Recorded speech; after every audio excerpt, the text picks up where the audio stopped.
Hey, so what's up, YouTube? It's Cody, or Kid Cloudy, finally back with another horror countdown. I know.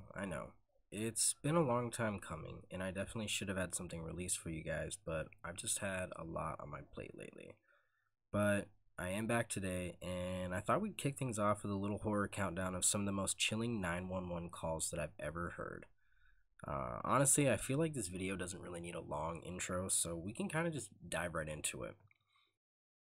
The first call that I have is from a woman in Ohio whose 911 call was actually the reason police were able to catch serial killer Sean Great. In the call, the woman had been abducted by Great and was being held captive. When Great fell asleep, the woman was able to free herself and make a short call to 911, which ended up saving her life. And in it, you'll hear her whisper because of how close she is to her captor. Take a look. Who abducted you? Sean Green. You said John Green? Sean Great. Where's she at now? Asleep. Where's she sleeping at? In the bedroom. In what bedroom? There's two houses right by the longest street. And it's in one of those houses. But you're at the laundromat? No, I'm in the bedroom with them. What color's the house? And his name is Sean Great? Yes. Like Grate? Yes. Does he have a weapon? He's got a taser. Where do you live? Honestly, not all situations play out like this, and it's very fortunate that not only this woman's life had been saved, but possibly many other women's lives as well. Great had murdered 3 women prior to this incident, and those families may have never gotten solace if it wasn't for this woman's bravery in calling 911. The next call we have is a case from 2010, where a 14-year-old boy named Alex Crane murdered both of his parents and then called 911 to report it, although he couldn't explain why he shot them. The call is actually pretty frightening to hear, as you can't really tell if Alex is feeling guilty or not. At some points, Alex seems to genuinely cry and feel remorse for this, asking the dispatcher to hurry up and save his folks, and that he didn't mean to do it. But when she asks Alex to call out to his father to see if he's okay, it seems like Alex almost mocks this command. I don't know. You guys take a listen and tell me for yourself, though. Okay, what is your name? Alex. Alex, what's going on? My parents were shot. Your what?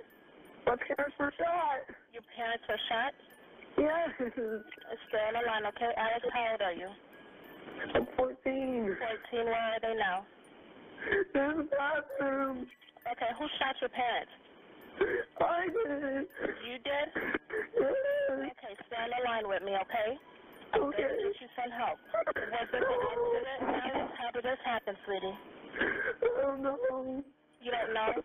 First thing I was sleepy, the next thing I know, I had to cut my hair, my pants on the ground. Okay. Alex, is there anyone else in the house with you, sweetie? Oh, you gotta hurry. Huh? You gotta hurry. We're on the way, okay? Are they breathing? I don't know. Now, can you go check for me? We're going to help you, okay, sweetie? We're going to... Oh, Where did you shoot your parents at? in the bathroom. Okay, where? When you shot your parents, where did you shoot it? Where did the gunshots land? What? You shot your parents, right? Where did you shoot them at? When you shot them, where did they hit them at?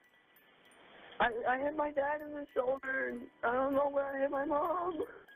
Okay, can you try to call your dad? Let me know if he's responding to you. What? Call your dad. Is he answering you? Dad. Dad. Dad. Dad. We're on the way, Alex. Where's the gun now? Okay, so this call's not... It's not only scary for what's heard on it, but it's also the situation that caused the call in the first place. A 911 call was made by Yvonne Aaron, who claimed her 2 sons were trying to kill her and her husband. Yvonne goes on to explain that her sons have drugged her and her husband with Xanax and are beating and trying to gun them down. Yvonne tells the dispatcher she has escaped to another room and that her husband is distracting her sons. As the call proceeds, the dispatcher gets as much information from Yvonne as she can before Yvonne says her sons are coming up the stairs. As she tries to lock the door, you can only hear the terrifying sounds of Yvonne struggling for her life as the scuffle ensues. 1-8 County 911, what's the location of the emergency? Yes, please send someone to the house. My children are trying to kill me. What's your address, ma'am? 3061 Ford Trail, Snellville. Okay, so what do you mean that your children are trying to kill you? They've attacked me and my husband. They drugged us with Xanax. And they've attacked us, and they're trying to kill us. Okay, so my husband has distracted them, and I was just able to get to the phone. Please hurry. Just stay on the phone with me, okay? Please, and let me try and lock my bedroom door. Yeah, I want you to lock your door, okay? I just heard them say, where did Mom go? They headed upstairs now.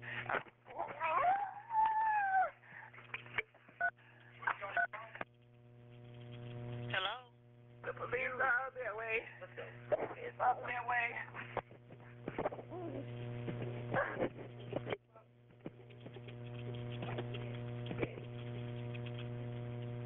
Hello? Hello? Hello, ma'am? Hello?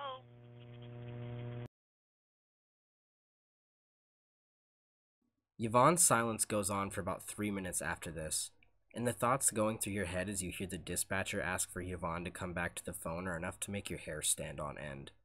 Yvonne ended up surviving this ordeal, but that doesn't make this phone call any less terrifying. Craigslist can be a terrifying place, as you never really know who's posting the advertisements you see, and this is just what Michelle Wilkins found out on a Wednesday afternoon in Longmont, Colorado. Wilkins was under the impression that she was going to buy baby clothes from a seller on Craigslist known only as D.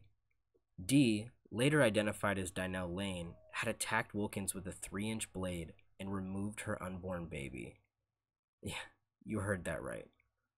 Wilkins was pregnant and Lane had cut out her baby.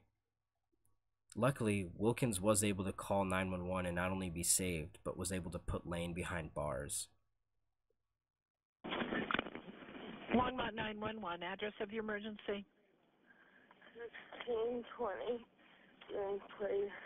1620 what? Green, please. I can't understand the street. Green, please. Green Place. Green like the color? Yeah.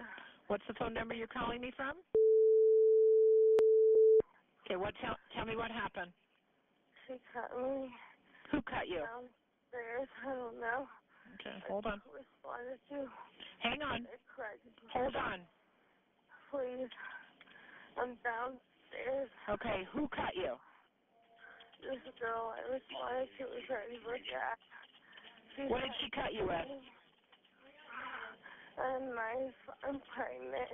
She got me in my stomach. Okay. I'm afraid. She cut you in your stomach? I'm pregnant. Okay. What is the suspect's name? I don't remember. What's your name?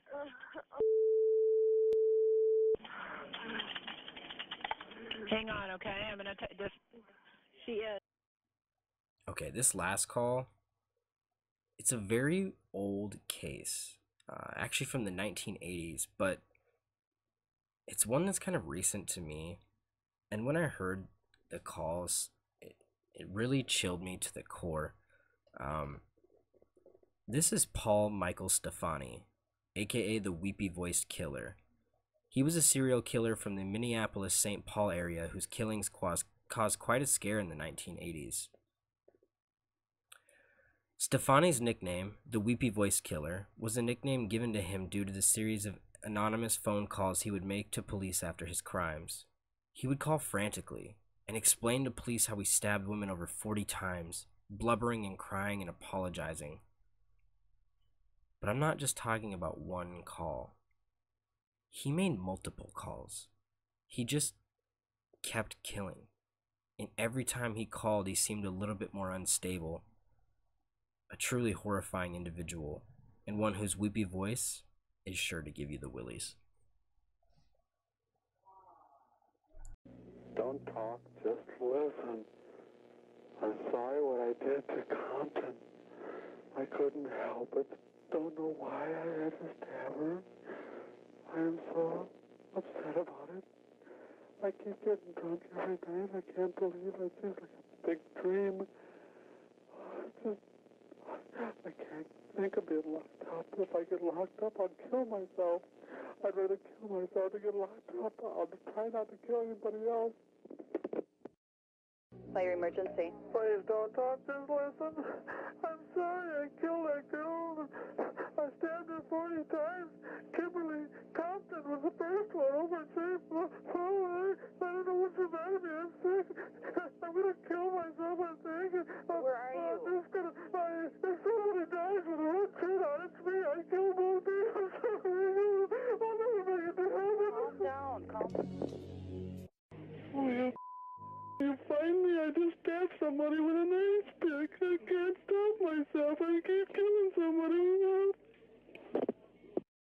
Yes, please, this is an emergency. Please send a squad to Pierce Butler Road, Molenberg Manufacturing Company, machine shop. Please, there's an ambulance too. There's a girl hurt there.